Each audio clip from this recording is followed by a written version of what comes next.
Адамдар неге оразада күнә жасайды? Ораза тек аш жүру емес. Ол жүректің тәрбиесі, нәпсінің тыйылуы, тілдің тазалануы, көздің қорғалуы, ойдың түзелуі. Құран кәрімде оразаның мақсаты тақуа болу екені айтылады. Яғни адам өзін бақылауға, Алланы сезінуге, жауапкершілікті арттыруға үйренуі керек. Бірақ неге кей адамдар оразада жүріп те күнә жасап жатады? Бұл сұрақтың жауабы тереңде жатыр. Бірінші себеп – оразаның мәнін түсінбеу. Көп адам оразаны тек ас пен судан тыйылу деп қабылдайды. Таңнан кешке дейін тамақ ішпесе болды, міндет орындалды деп ойлайды. Алайда шынайы ораза көзді харамнан, құлақты өсектен, тілді ғайбаттан, жүректі жаман ойдан сақтау. Егер адам рухани мағынасын түсінбесе, ол тек физиологиялық аштық күйінде қалады. Аштық рухани өзгеріс әкелмесе, ол адамды жұмсартпайды. Екінші себеп – нәпсінің әлсіздігі. Адамның ішінде нәпсі бар. Нәпсі үнемі ләззат іздейді, жеңіл жолды қалайды. Ораза нәпсіні әлсірету үшін берілген. Бірақ нәпсі бірден бағына салмайды. Кейде адам аш болған сайын ашуланшақ болып кетеді, сабырсызданады. Аштық пен шаршау мінездің шынайы бейнесін шығарады. Егер адам алдын ала рухани дайындық жасамаса, ол оразада да ашу, өтірік, ғайбат сияқты күнәларға барып қалады. Үшінші себеп – әдетке айналған күнә. Кейбір күнәлар адам өмірінде қалыпты нәрсеге айналып кеткен. Мысалы, біреуді сөз ету, әлеуметтік желіде орынсыз нәрсе көру, бос сөз айту. Адам оны күнә деп те сезбей қалады. Ораза басталғанда да бұл әдеттер бірден тоқтамайды. Себебі ол жүрекке сіңіп кеткен. Тек ниетпен және күреспен ғана оны жеңуге болады. Төртінші себеп – ашудың күшеюі. Оразада адамның денесі әлсірейді, қандағы қант деңгейі төмендейді. Бұл ашуланшақтықты арттыруы мүмкін. Кей адамдар оразамын деп тұрып айналасына қатал сөйлейді.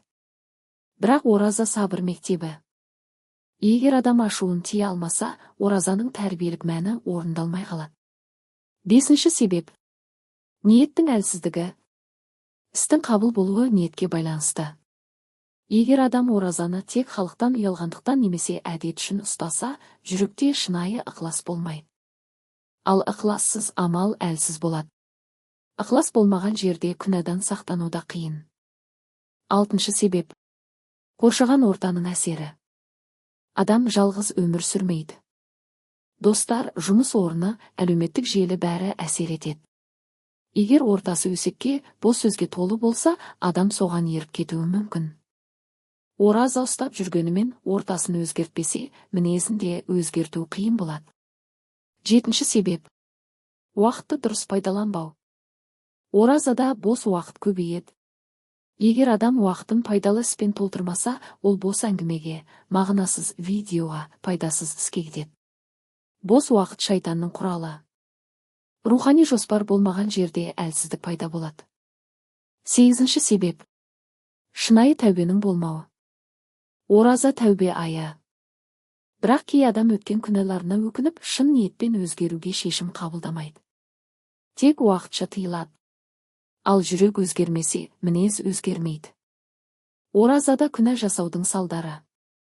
Пайғамбарымыз Мұхаммед, оған Алланың сәлемі болсын, хадистерінде: кім өтірік пен жаман істі тастамаса, Алла оның аш жүргеніне мұқтаж емес деген мағынада ескерткен. Яғни адам оразада жүріп күнә жасаса, оның сауабы кемейді. Аштық бар, бірақ рухани пайда аз. Күнә жүректі қарайтады. Ал ораза жүректі тазарту үшін берілген. Егер адам тазарту айында да өзін ұстай алмаса, онда ол үлкен мүмкіндікті жіберіп алады. Қалай сақтануға болады? Ниетті жаңарту. Әр таң сайын мен бұл оразаны Алла разылығы үшін ұстап отырмын деп жүрекпен айту. Тілді қорғау. Өсек басталса, әңгімені өзгерту. Үндемеуде құлшылық. Көзді сақтау. Әлеуметтік желіде уақытты шектеу. Пайдасыз нәрседен бас тарту. Құран оқу. Күн сайын аз болса да Құран оқу жүректі жұмсартады. Жақсы орта таңдау. Рухани орта адамды күшейтеді. Сабыр жаттықтыру. Ашу келгенде мен оразамын деп еске салу. Қорытынды.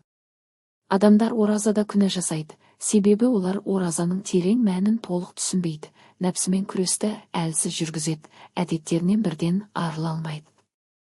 Бірақ бұл үмітсіздік емес. Ораза мектеп. Әр күн жаңа мүмкіндік. Бүгін қателессең, ертең түзелуге болады. Ең бастысы шынайы ниет пен тұрақты күрес. Ораза тек аштық емес, ол жүрекке жарық түсіру. Егер біз оразаны дұрыс ұстасақ, мінезіміз жұмсарады, жүрегіміз тазарады, өміріміз өзгереді.